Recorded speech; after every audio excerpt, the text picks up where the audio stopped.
it looks like I can get you that laptop for your studies. They're both facing each other and they're both in profile. And then in the background, there's footage of what the app or the website or whatever the it is that you go on there looks like when you're on there. Yeah. Like, it's not even just that it's the characters having a conversation. They've literally included footage of the app in it. It pops up like it's something from Minority Report, yeah. This is diabolical. And action, Chris, action. Hi, my name is Peter and this is Chris. Jesus, that was high octane, Peter. Wow. It was. You seem excited about the show today. I am riled up. Oh my goodness. I've got a pep in my step. Peter was just actually, before we came on, I saw him looking in a mirror and he was talking to himself and he was like, you're going to go in there, you're going to give them the best show ever. Like, he was giving himself like one of those pep talks. Do you know, I'm after pulling something in my back. Oh my God. I was doing some shadow boxing. Well, listen, I really enjoyed the 40 seconds or so of energy at the start. We can now resume our usual pace. Let's relax. Let's chill out. This can be like one of those, what do they call that? Headspace meditation podcasts. Yeah. Take the next few minutes, and Peter and I are going to bring you on a bedtime story. I find that so weird, by the way, just on a side note. Like, I know that it helps some people and all that, but those apps where like an adult reads you a bedtime story, yeah, like, my goodness, like that is a little weird. I'm not gonna lie. Then again, maybe I can't judge because I've often fell asleep listening to Warhammer 40k lore being read. Jesus. Today we're talking more about the hive cities as structures, how they operate, their economy, and an overview of the citizenry and the speculative origins of these vast megastructures that, believe it or not, are said to exist on 85% of the worlds which constitute the Imperium. Every episode now with this, I learn more stuff about you that actually disgusts me. Like, I just wish you had some weird porn habits or something, or like, honestly, what I learn about you here is even worse. I'm just giving up all pretenses of being cool. At this age, me pulling my back, I fucking can't be arsed trying to be cool. Just embrace the nerd. You're so right, Peter. But listen, here we are, Peter. Episode 7. This is exciting, isn't it? It's very exciting. Maybe a little bit frightening as well. And I think Nameless Nomad here on our YouTube comments has summed up that sentiment. He says, I feel like each episode is one of the 7 trumpets bringing us closer to the end times. Guess that means we have one left in us. Our fate is in your hands, lads. Well, it looks like Peter has given himself a terminal illness. So, Peter, how long do we have left? Do you have 40 minutes to do the last episode ever? I'm hoping we can cobble together 40. I think the Nameless Nomad is sort of, he's onto something here, because all our stories this week, well, they're slightly end themed, aren't they, Chris? No joke, genuinely, and I know it's kind of trite humor to say this now at this point, but since COVID, it has constantly felt like we're just waiting for the world to end. And I'm not even saying that sarcastically. It really now does just feel like we are in the end times. We're in the last days of the Roman Empire, and something awful is on the way. It just always, there's this constant sense of foreboding now. So, yeah, absolutely. So thank you, everybody. As you mentioned before, Chris, we're in the sort of the sunset of humanity. So thank you all for choosing us as your background noise as this Titanic we're all on sinks below the waves. We're all going to dance together into the end of humanity. And you know what, Peter? I couldn't choose a better bunch of people to do this with. A real community we have here. And speaking of community, Peter, I would just like to give everybody on the Patreon a shout out. Because also, God, I was even getting tech support on one of the people on the Patreon. He had some feedback for us about how the Discord works. And I was like, this is incredible.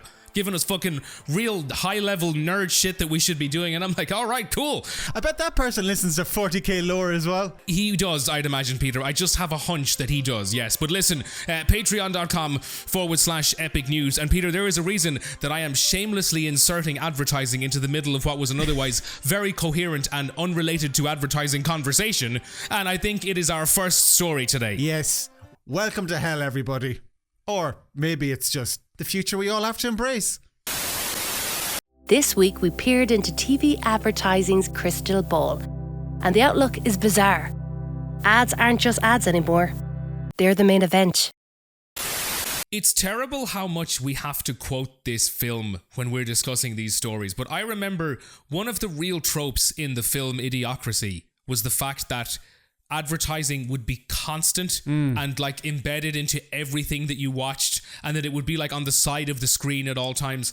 This is shocking from both RTE in Ireland and Hollyoaks in the UK. This is surprising, and this is really a sign of the times of where advertising is going. Okay, let me just fill people in. and you'd want to watch who you're robbing in future, or you're going to end up back inside and your kids are going to end up in care. Don't start lecturing me. Lidl is making a groundbreaking move by setting up an actual store within the soap opera Fair City. But listen to this, right? They've signed a 3-year product placement deal with RTE that will see a Lidl store appear as part of the Fair City set. It's the largest broadcast product placement in Ireland. Don't sugarcoat it there. Well, you know what sugarcoating gets you. I, for one, am absolutely thrilled that my TV licence fee to RTE has finally paid off. I mean, not only do I get to enjoy a show crammed between 2 blocks of commercials, now there's even bonus in-show advertising.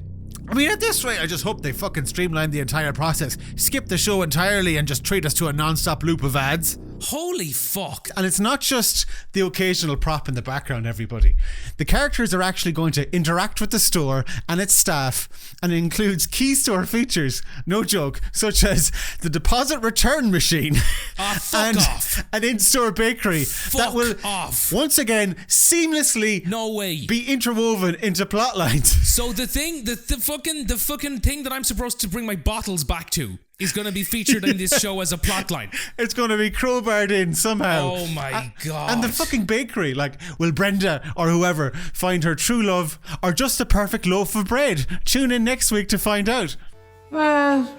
Oh, I know that there's all this exciting stuff like murder and infidelity going on in Carrickstown, but sometimes I just want to relax with a pan suisse from Lidl's bakery counter.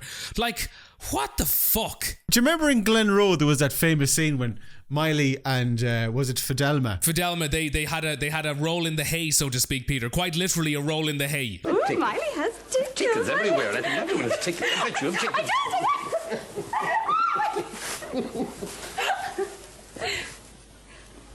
I wonder, will there be a roll in the bakery? Will someone get pleasured with a French baguette? Maybe there could be like a we'll say romance plotline, and they'd be like, hold on, I don't think I have any contraception. I'm just going to pop down to Lidl where I can buy 3 condoms for €4. That's a very competitive price and allows us to practice safe sex. Who needs subtle product placement when you can literally browse the fucking middle aisle as your character contemplates their latest love triangle? Actually, while I'm on the way, do we have any plastic bottles that need to be returned to the deposit return scheme? God, I hate when people do things like this. Like, I was only saying this the other day to all the people on our Patreon, which is patreon.com/epic news. You can sign up there for 3 different tiers of support. You can have the lower tier, the middle tier, or the high tier with all of the benefits. And I was only saying this to all of the members on our Patreon at patreon.com/epic news the other day, that this embedded advertising stuff really is a problem. Yeah, this embedded patreon.com/epic news advertising stuff. I mean, yeah. It's just a little too much. It's a little too on the nose. Absolutely. Do you know what's actually mad as well? You know how we're obviously joking. Don't get me wrong, we do have a Patreon. On patreon.com/epic news. Yes, Peter, on patreon.com/epic news. No, you know how we're joking there, and we're obviously intentionally, really ham-fistedly inserting this into the conversation. The product placement in the UK soap Hollyoaks. Fucking hell. This is diabolical. Yeah. This is when Peter showed me this, I'm not joking, I thought it was a sketch show. And I'm not joking. So Hollyoaks have taken an even bolder step into integrating blatant advertising, with characters literally pausing their lives to discuss their credit scores right in the middle of the fucking show. You have to watch this to believe it. Let's watch this for a second, because we'll watch this and then there's something I want to talk about in the clip. Actually, have you seen this? They've shown me some options based on my financial situation, and it looks like I can get you that laptop for your studies. Are you serious? So for anyone that's not watching this on YouTube and that might be subscribed to us on Spotify, the ad has 2 characters, as you heard, discussing the credit rating. But as they're discussing the credit rating, they're both facing each other and they're both in profile. And then in the background, there's footage of what the app or the website or whatever the fuck it is that you go on there looks like when you're on there. Yeah. Like, it's not even just that it's the characters having a conversation. They've literally included footage of the app in it. It pops up like it's fucking something from Minority Report, yeah. This is diabolical. This is absolutely appalling. Patreon.com/epic news. This really is awful. Like, I don't know how people can be so shameless to do things like this. As one viewer says, the pursuing of US-ification of all aspects of our lives is very depressing. And I have to agree. Can I be honest now here for a second? Because apparently a lot of the research shows that younger viewers, this is actually true by the way, that younger viewers don't find this type of advertising as invasive as ads. So as in, for example, younger viewers find this less invasive than an ad break. And I'm not saying this for the shtick, and I'm not saying this to be difficult. That I actually agree with. And I know I'm totally going back on our point. No. So for example, just go with me here for a second. Because, for example, I have the whole Sky Plus setup or whatever. So I can fast forward through the ads, right? Mm-hmm. But even with that, it is still very disruptive and annoying, especially if you're in the flow of like a drama, or if you're in the flow of something which is very high energy. It is very annoying to have to stop for 45 seconds and forward through 4.5 minutes of ads. Yeah, but you don't want the show that you're watching to become one big fucking advertisement. The ads are irritating. The ads are disruptive. And embedded advertising wouldn't be annoying. No, it would be. No, these two examples here, the RTE example with Lidl and the Hollyoaks example with the credit score, they're fucking outrageous examples. But I remember stuff like a lot of big films, when product placement first became a thing in like films, like I remember Dell had the sponsorship for like Mission Impossible or something, didn't it? And all it was like the very subtle Dell logo on like the back of monitors and stuff. That ship has sailed, Chris. We're now in Black Mirror territory, and if we tolerate this, where's it going to end? Do you know, this reminds me of a couple of years back. Do you remember... the clips did the rounds at the time. It was Chilean TV. Oh yeah, Jesus. Where they inserted an advertisement for a beer brand into the middle of the film rather than cutting to advertisement breaks. I understand you've become quite a good pilot yourself. Which reminds me, I have something here for you. Your father wanted you to have this when you were old enough. And I think this is the future, possibly for all broadcast material. It is pointless to resist, my son.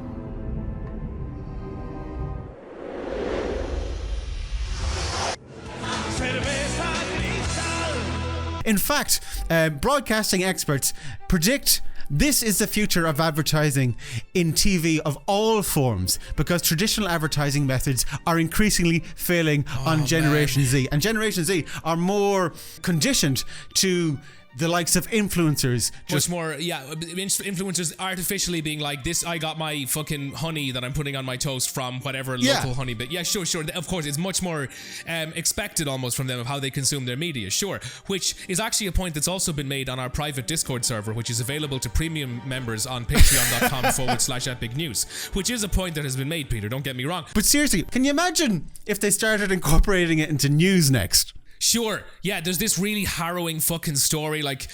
because Luigi Mangione is on board a flight at the moment, taking him from Huntington in the centre of the state of Pennsylvania to New York City for his alleged involvement in the killing. He won't be tasting freedom or Rockshore Lager for a long while. You know what I mean? Yeah, of course. The news presenter just raises a frosty glass to the camera. Speaking of being tried for a crime, if you need legal representation or if you're considering selling your house, contact Ganley & Co. LLP solicitor. Yeah, I know what you're saying. Yeah, absolutely. Every single thing can have an advertising element attached to it. Russian tanks have crossed the border in Poland. All a bit stressful, isn't it? Time for a cup of tea. And are we looking at a fireside chat?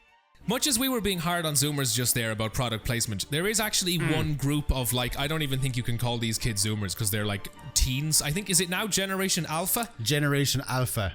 Yeah. I don't find Generation Alpha as cute. Like calling Zoomers is almost kind of cute. Generation Alpha doesn't sound, they sound like a test program for like a military operation or something. They don't sound quite as cute. Yeah. However, these little Generation Alphas, there was a story on the week online, which Peter and I, it's funny, we both independently sent this to each other without realizing it, and we're like, look at these fucking kids. But this is interesting because it's called the Luddite movement. Am I correct? Am I remembering this correctly? The Luddite movement, yes, and it's basically a group of kids that are completely rejecting technology. So let's have a little watch to this. The Adams administration continues to consider banning cell phones in schools, but Hannah Klieger reports some students are trying to beat their own addictive behavior to technology. A group of teenagers are spending time in a park, laughing, crafting, just talking. It's only unusual because there isn't a single smartphone in sight. They're part of a small but growing group of Brooklyn students who formed the Luddite Club, named after a 19th century movement opposing industrialization. During COVID, I kind of looked at my screen time and I was like, wow, I'm spending more than half of my time awake on my phone. Something needs to change. The group gathers in Prospect Park every Sunday. It was formed at Brooklyn's Edward R. Murrow High School and has since expanded to other schools. So, as you can see, they are these typical New York precocious teens that are, like, honestly more successful and refined even than Peter and I are as adults. Like, it's just massively these kids always kind of annoy me because they're such hyper achievers. Like, they own like Fortune 500 companies when they're 16, and they can like play 4 instruments like perfectly and professionally, and like they can speak 6 languages. So these kind of kids, I think, always bring out my competitive side anyway, because I'm like, shut the fuck up, kids. How are you so good at everything? And basically all these kids have decided that they're rejecting technology, especially their smartphones. Which I can sort of see the point of. Like, I think we all probably have far too much screen time. And in one way, of course, I'm like, the annoying thing is, and I think what annoys me about these kids so much is that I know they're right. That's what actually irritates me about this. Like I got a notification on my phone this morning, and that woke me up, and the notification was from a YouTube message, and it was literally comment. That's what the message said. I was woken up by a YouTube comment that said comment. Yeah, there you go. Literally, if these kids didn't have a perfect point, there it now is. That's your life is dictated by your phone. It is controlled by your phone, Peter. You have guys waking you up with the comment, with a YouTube comment that's the word comment. My dopamine levels are fucked. Also, do you really believe these kids are actually not using the phones at all? No. I don't think so at all. Yeah, I don't think the smartphone is the problem here. I think they need to get out into a field with a bag of cheap cider, maybe a speaker blasting Clubland Extreme 2. Yes. And they need to have some good old-fashioned teenage drinking, and that will sort out all their lingering woes. Hell yes, Peter. What could go wrong? Peter and I did that as teens, and look how well we turned out. So, I mean, listen... I think we not a perfect advertisement for how that makes you a well-adjusted adult. Speaking of advertising, patreon.com/epic news. You know what the mad thing is though, Peter? That is genuinely less heavy-handed than either of the product placement examples that are real that we discussed at the start of this. That's the fucking irony. Anyway, patreon.com/epic news. In cosmic news, we sidestepped a fiery asteroid doom. But not everyone is happy. Today we can breathe easy because Earth has dodged a cosmic bullet. Yes, the infamous asteroid 2024 YR4 has officially declined its invitation to collide with Earth. Is this the asteroid they said had like a 3% chance of hitting Earth? Fortunately for us, the odds have plummeted to virtually zero. You know what's so weird? This really says a lot about me. I always find these stories weirdly exciting. Like, I don't know what it is, but I'm always like, oh, maybe this one's the one that's gonna hit Earth. I don't know why. And like, I don't wish for death. I don't wish for us all to be wiped out. But for some reason, when you drop a headline like that, you do want a follow-up. It does feel very underwhelming then if the nerd-ass scientists then go, oh yeah, turns out it's not actually gonna. And I'm like, well, fucking is or isn't it? Yeah, so it turns out some folks were actually rooting for this asteroid, and the comment section online has turned into sort of a breakup letter with planet Earth. Look, Peter, if you go to a boxing match, like, you want it to last 6 or 7 rounds, right? Like, you know what I mean? You'd like, I'm not saying you want to see anybody die or anything, but certainly you want to see a show. And same thing with this. You want to see some fireworks, even if that means you are the firework. Sure, yeah, like this comment that says, a good old-fashioned planet killer might have been good for the universe before we start infecting other planets with our nonsense. Fuck, that really says a lot about where we are right now in the modern world, doesn't it? Yeah, Jesus. And also, like, when you say planet killer, there's no other planets I think we can inhabit, so don't worry, commenter. I think we're okay there. I don't think there's any other planets we can go to that we can cause the same level of damage that we've done so far. Yeah, we go elsewhere and start infecting them with our embedded Fair City advertising. They're actually building a Lidl on the moon, and you can still use your deposit return scheme bottles there. It'll be fantastic. There's even a poetic few praying for a planetary encore. They're sort of like the people that, you might find online saying, come to Brazil, underneath a Lady Gaga post. Come to Brazil, Asteroid, Brazil loves you. Absolutely. And then the Brazil flags, BR. Yeah, absolutely, sure. Yes, Asteroid slay. Like someone says, come back, Asteroid, you gave me hope. Well, first of all, the asteroid hasn't gone anywhere. It's still hurtling towards us, but with a slightly different trajectory. What were you hoping for? I mean, I don't understand the sentiment. Like, if we can't fix our problems, maybe a giant rock can. Like, that seems like a slight overreaction to, maybe some unfavourable political circumstances, or the need to have to recycle our cans at the Carrickstown Lidl. I won't lie, when they brought that in, I hated that recycling thing so much when they brought it in. If I had an option to kill us all with an asteroid, like the whole planet, I actually might have taken it. That's how frustrated I was. Shall I return my cans, or will I hope that this whole planet is destroyed in a fiery blaze? Oh, you're hoping for the blaze. Good to know. So here are the options, Chris. There are 2 buttons in front of you. You can press the button where you have to recycle your bottles and cans at those annoying machines now that they've brought in Ireland. Or you can wipe most of the planet out with an asteroid. I can tell you something, Peter. I was so frustrated at the time by that recycling thing. If I had had those 2 buttons in front of me, pal, let me tell you something. I would have been like that guy in the meme where he can't figure out which button he's supposed to press. Let me tell you. Your sentiment is shared by so many people because the disappointment is palpable. It's like they all had first row seats to Armageddon, and then, sorry, oopsies, the show has been cancelled. But Peter, can you not see the point of the whole, that it's an anti-climax? Like, as I say, I don't want and I've brought these stories up with you before because I really do find them fascinating. And if somebody gives you a setup like this, you do want to see where things go. And the fact that now it's yet another, no, the asteroid's not going to hit us. Like, it would have been fun, right, if it was actually on the whole thing where it had a 3% chance of hitting us. Imagine the days before it's supposed to hit us. There would have been a certain excitement. There would have been a certain tension. There would have been a certain electricity to the whole thing. I tell you, town would be busy.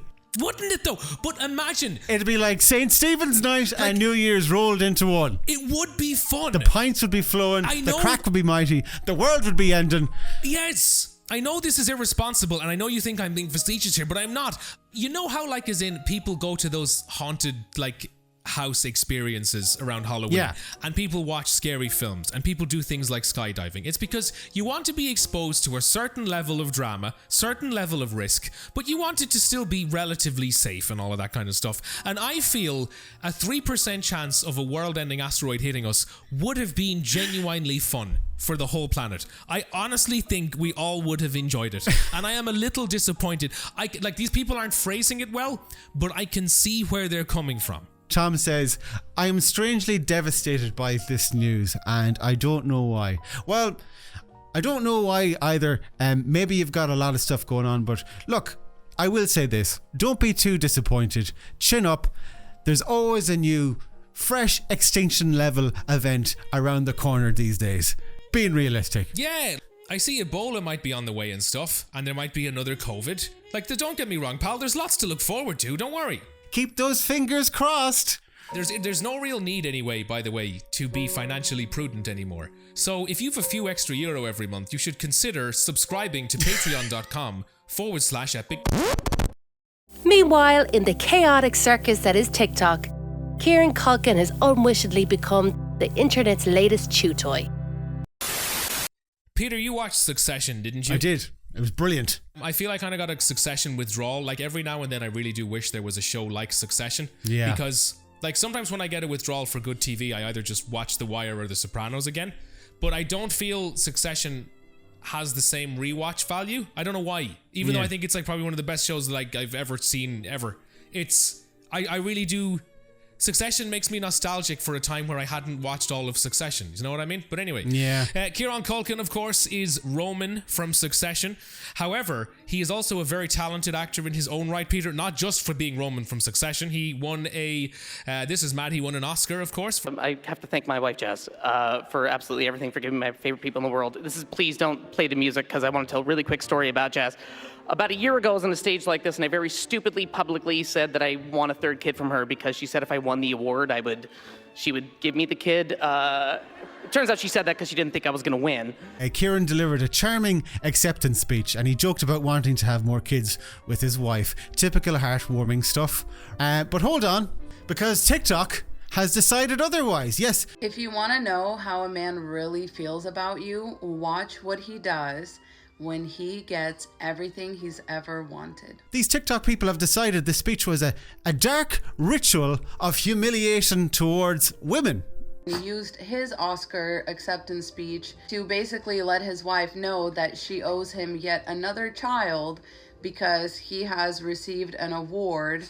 That was like a deal that they made. Both times seemingly jokingly, both times to his wife's discomfort. And to me, I just can't help but see these speeches and these actions as very clear humiliation rituals. This is insane. Like, don't get me wrong. I sort of understood what they were going for when Kanye West looked like he was making Bianca Censori, his partner, wife, whatever, like reveal herself completely naked on the Golden Globes red carpet. Like with that, I can almost understand how the whole theory developed, that it was some type of ritual control movement by him, that he wanted to degrade her and remind her of the fact that he's in control and over her and all this. So that I get. But like Kieran Culkin wholesomely joking about having more kids. Like, is this really not the same fucking thing? By the way, Kieran's joke here was about his wife doubting his award-winning chances. And she goes, "Oh God, I did say that. I guess I owe you a third kid." And I turned to her and I said, "Really, I want 4. And she turned to me, I swear to God this happened, it was just over a year ago. She said, "I will give you 4 when you win an Oscar." What do I get for an Oscar? Yeah. Basically, is the joke of the speech. Yes. Yeah, it was a joke between adults who like to have jokes. Who already have 2 children together, by the way. On a world stage on national television, there's absolutely no reason, unless you really just have been waiting to humiliate this woman because you resent her. You resent her for at one point being out of your league. You resent her for being out of your league at the point at which you pursued her. Now that you have some awards, you feel like it's your turn to step on her and publicly humiliate her. I will say that most of men's resentment seems to center around the fact that women are the ones that are able to create children and gatekeep schmecks. And so this annoys me for many reasons. Also the fact that she said schmecks. Fuck this. Jesus. You see, that's the type of person, though, that makes these type of theories. The type of adult that says schmecks. But listen, this doesn't stop there, Peter. Another comment insists that the speech proves men who act this way don't love you. You're just an object, an exotic bird caged for amusement. Are we watching the same speech here? I held my hand out, she shook it, and I have not brought it up once until just now. You remember that, honey? You do? Okay. They very specifically want to have control over your body and your reproductive system. You know how there's a theory that like a lot of this is foreign countries trying to sow disquiet and unhappiness and division in the West? Honestly, when I read asinine takes like this, I actually have to wonder if there's some type of validity to those claims, because nobody could watch this video and see that. Nobody who's had a remotely healthy existence could watch this video and come to that fucking conclusion. Genuinely, these people, I don't think they realize how much they reveal about themselves. Like, these are obviously some really deep-rooted insecurities that these people have. Like, it's about creating a safe space for their anxieties by projecting them onto something utterly absurd, and that way they can feel right without really risking anything real, if you get me. This is like, you know those, I think they're called Rorschach tests, which is basically where a psychologist or psychiatrist or whatever shows you a load of blots of ink on a page. And basically, if you look at the blots of ink and go, oh, well, obviously in this blot of ink, it's a man murdering his spouse, then, you know, you have some issues about that and you're revealing yourself about it, if you know what I mean. Love of my life, ye of little faith. No pressure. I love you. I'm really sorry I did this again.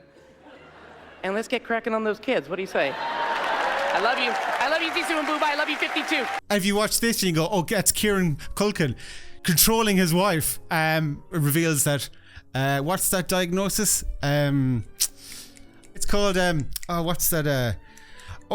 Yeah, you're a bit of a cunt. Oh, that's I believe in the official DSM, isn't it? That's in the official DSM for psychology in the US. Yeah, that's right, Peter. I think so. Very specifically want to have control over your body and your reproductive system, and they really want to project their worst fears onto you, which is being cucked. So everybody just take note that next time you hear somebody turn a harmless joke into a diabolical plot, maybe check the waters they're sailing on. It might just be the internet's ocean of idiocy once again. Beautifully said, Peter. By the way, if anybody can hear this, Peter is controlling me. Please help. In the US, Trump has found a weird new talking point: transgender mice.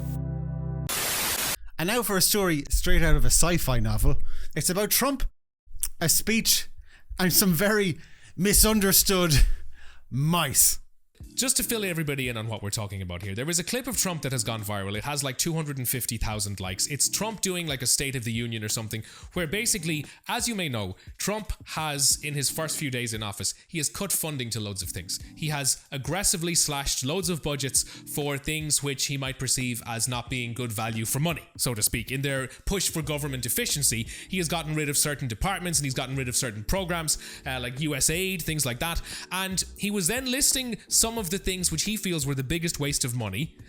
$8 million for making mice transgender. This is real. However, there's a bit of a twist.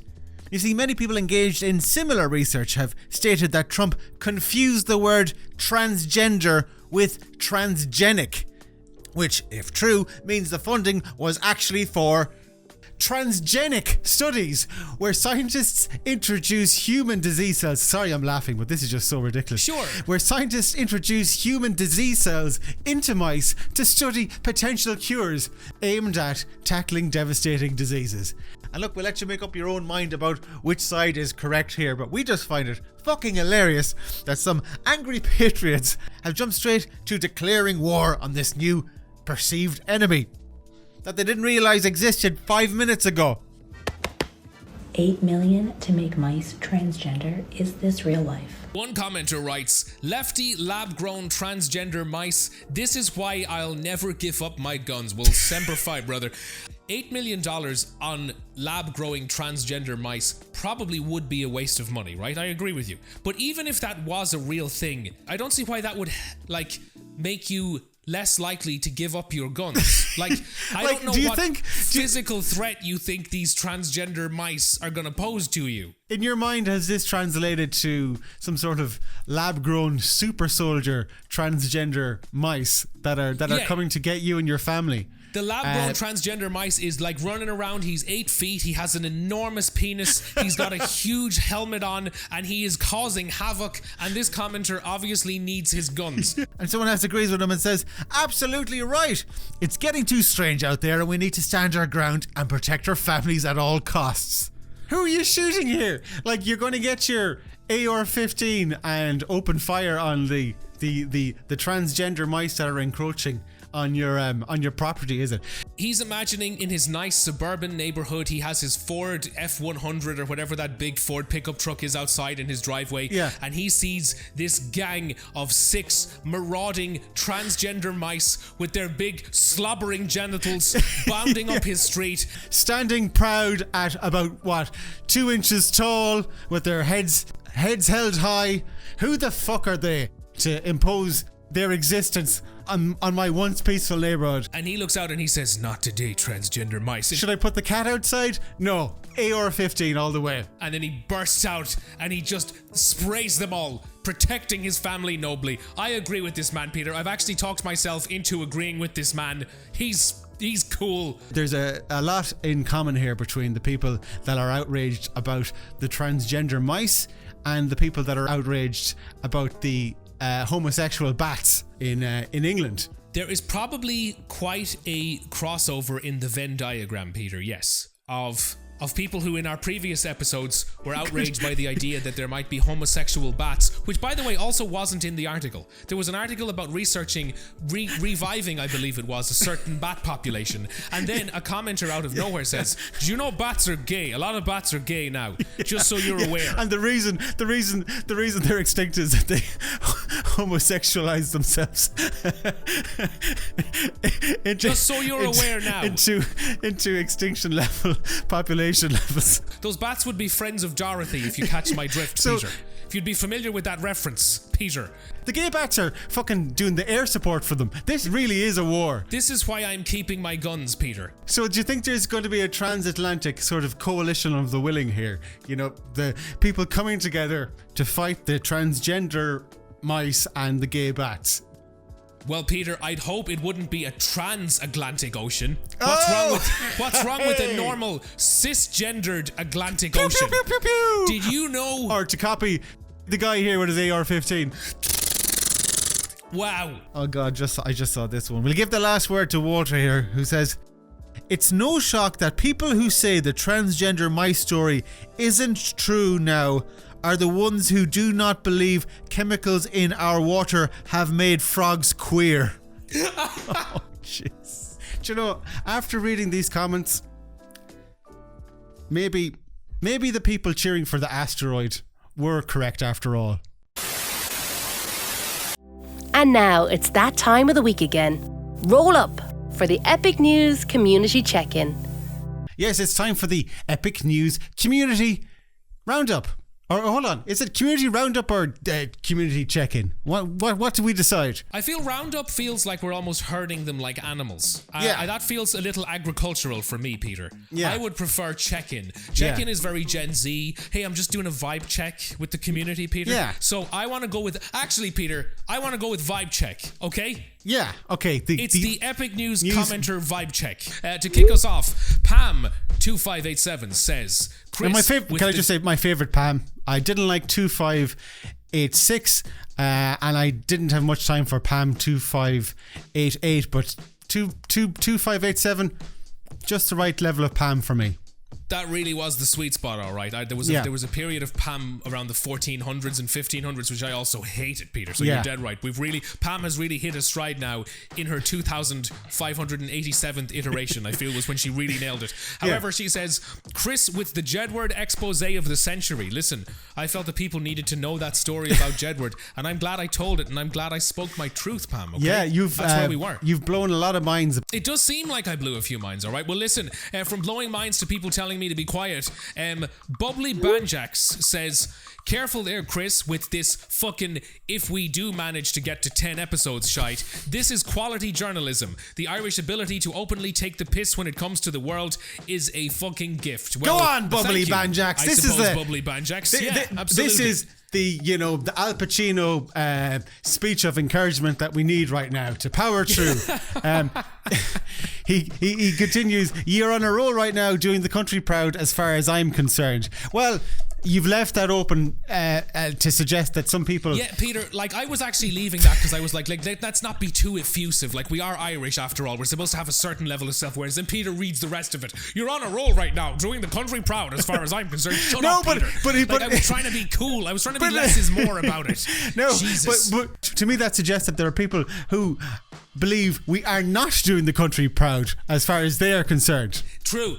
Listen, I know a lot of people hate you, but as far as I'm concerned, you guys are doing a great job. Yeah, you're listen, on a roll. I don't know what everybody's talking about. I think you're all right. Yeah. I think you guys are okay. Rolling straight towards the fucking ocean, perhaps. But we will see.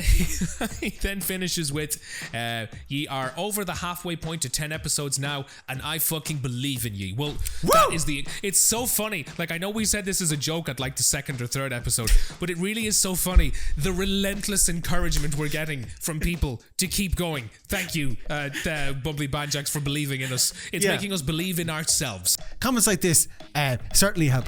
Honestly, the regular uploads are starting to feel a little forced. How am I meant to be surprised when you show up in my feed if you don't disappear for several years at a time? And that's very true.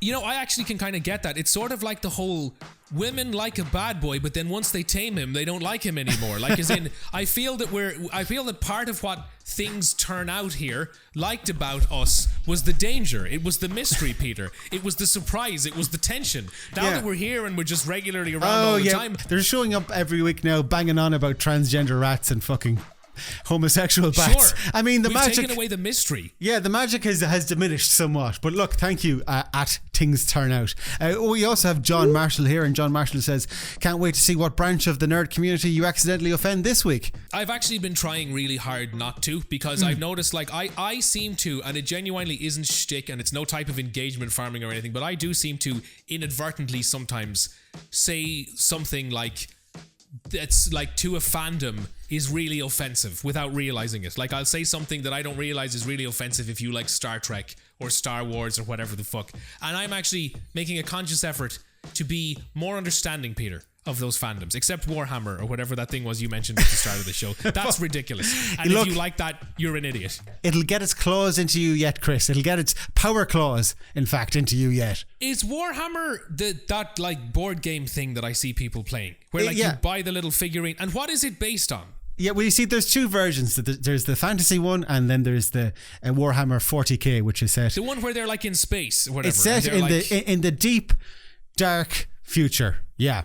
It's very. Was it a board game? So, like, when you say you're listening to Warhammer lore at the start of the episode, what are you listening to? It's about the universe. Comic book? Was it? Yeah, but was it a comic book? Was it a book? Oh, like, there's books. What? Yeah, there's endless books. I mean, there's a prequel series before you even get to the Warhammer that has. Okay, all right, yeah. Sure, sounds good. That's sorry. Okay, so like, as in that board game is based on books. That board game that I see people playing, where they spend like $8,000 on figurines, is based on a series of books that you read when you were a kid. Well, no, the board game came first, and then the books are basically a way to fleshing out the fucking board game to sell, just to keep selling more pieces of plastic. Jesus. Okay, John Marshall, who says can't wait to see what bunch of the nerd community you accidentally offend this week. John Marshall, the Warhammer community needs to be offended. I didn't realize this. I'm sorry. Is this basically like if I tomorrow started writing like a high fantasy novel about like the little thimble from Monopoly?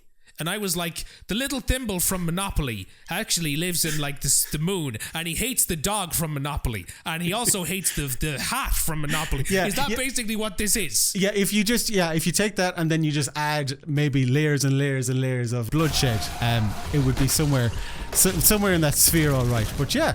As I said, I got into it as a little treat during COVID, an escape from the grim darkness of the real world by looking at the grim darkness of the future. Yeah. Oh, that's fun. Yeah, you weird like kind of mutinous looking things in space, grim darkness. I hear you. That was probably would highly recommend. Anyway, Jimmy CJC2 says, how much has St. Patrick's Day changed in the past 10 years? Maybe they're asking this because we played the clip from St. Patrick's Day Swipe the other week. I'm not sure. Sure. Oh, yes, Jimmy. Yes. Well, I will say this. I was at the St. Patrick's Day parade in Ballina last year. Nice. It was fucking traumatizing. Hold on. I'll get this up on screen. Check this out. This is one of the floats. It's just Halloween characters randomly and a scary doll. Oh, wow. Just going down the street. Yeah. This is kind of unsettling. This was at the... Okay, Jesus. Yeah, so... This is actually quite unpleasant. So I brought my baby to this. Whoa. Yeah. This would traumatize me. Never mind a baby. No joke. I used to actually find all this stuff really unsettling as a kid. I used to find, especially when they do them in that kind of weird, like, Tim Burton Nightmare Before Christmas style, I actually find a lot of these things really weird. Yeah. So that's not very St. Patrick's Day, is it? But no, this is horrible. Very entertaining, though. And not so entertaining for the baby, unfortunately. But they'll grow into it, huh? Listen, Peter, you need to scare them and traumatize them a little bit. It hardens them up. Do you know what I mean? Sure, look, they had the Halloween costumes in Ballina. Not it. Yeah. Knocking around. It'd be a shame. They were in some community hall. Not to use them. Like, GAA club's locker room, and they were like, look, we can just use these. It'll be perfect. They were in some primary school's like dress up closet or whatever, and they said that'll be fine. That burnt doll from a bin somewhere. Enjoy that cookie says, this is random, but when I was in primary school I used to listen to you on iRadio every night. Now I pay taxes and health insurance. Here's the reality. If you were listening to us on iRadio at night, that means that was really, really back in the early days of iRadio, because we were on at night years ago. So, no joke, I was a teenager then, because like I think a lot of people like this isn't a joke, but like I remember we had a big kind of secondary school kid following, because at the time, don't get me wrong, our humor was even more pure island juvenile than it is now. I can assure you. What you're seeing now is a refined product, and that says a lot. We're like Jeremy Paxman now compared to like what we were when we had that show. But it's funny because a lot of the people that listened were like secondary school kids, and I think they saw us as adults. But I was like 19. Like I was literally like 4 years older than some of them. We should never have been let on radio. No, that is so true. We should never have been let anywhere near that fucking stuff. My God. This show is called Epic News now, but a very early form of Epic News was sort of a satirical radio piece I used to make. And I used to be down in the production suite, maybe at midnight, and Chris would ring me live on air, and he would tell me to fuck off. So you see, people don't realize that, but that's literally what was going on, because in these studios, you could ring each other, right? So Peter would be in another studio writing a segment that would air the next day. It was a satirical, like 3 or 4 minute kind of news package, right? And it went out every day, Peter, and it was called Epic News. So you'd be in at night writing that. I would be on air, and I would literally just on the internal phone system, without prompting you or anything, like you could have said anything. You could have said anything that was libelous or offensive or anything, and I would ring down to you and just literally go, fuck you, and then you just say it back to me.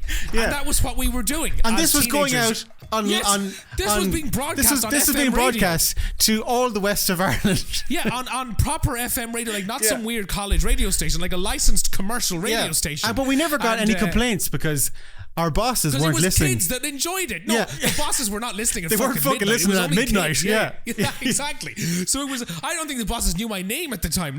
Here's a good one as well. The FemPC says, whatever about getting the Corminator to grace us with his muscular wisdom. Did the infamous Rory ever get found and get his bottle of Buckfast? Or did RT have him transported to Australia for treason? Now, this is a real throwback as well.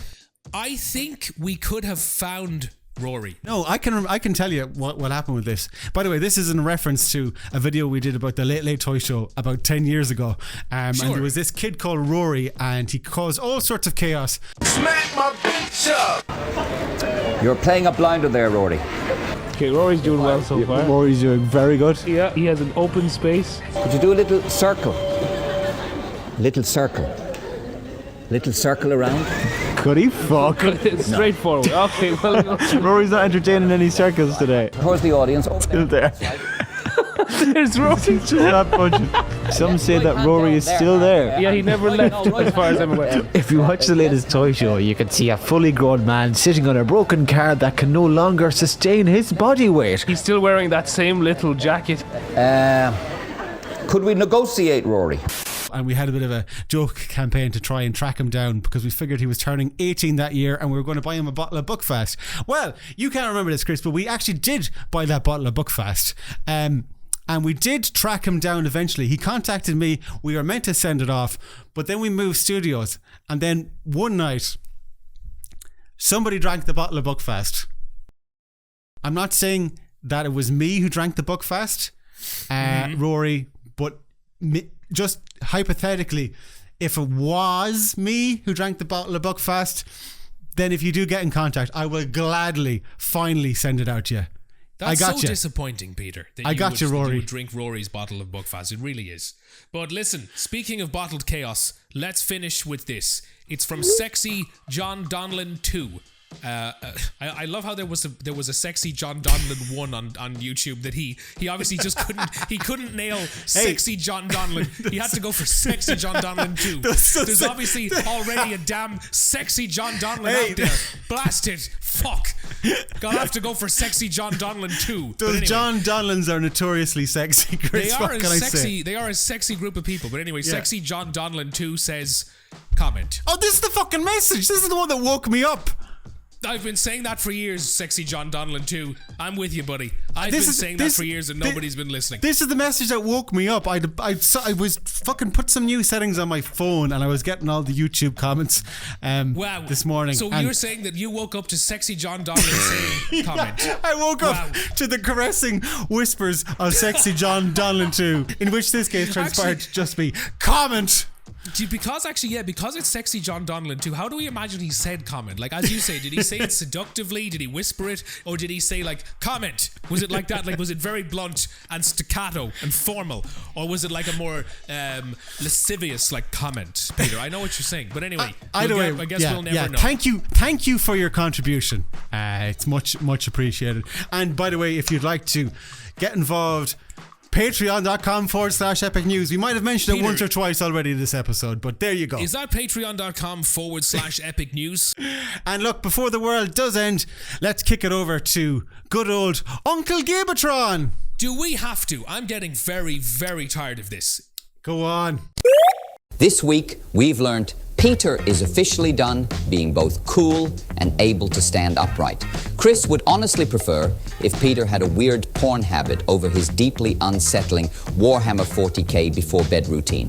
RTE should just cut to the chase and remove all content, replacing it entirely with ads.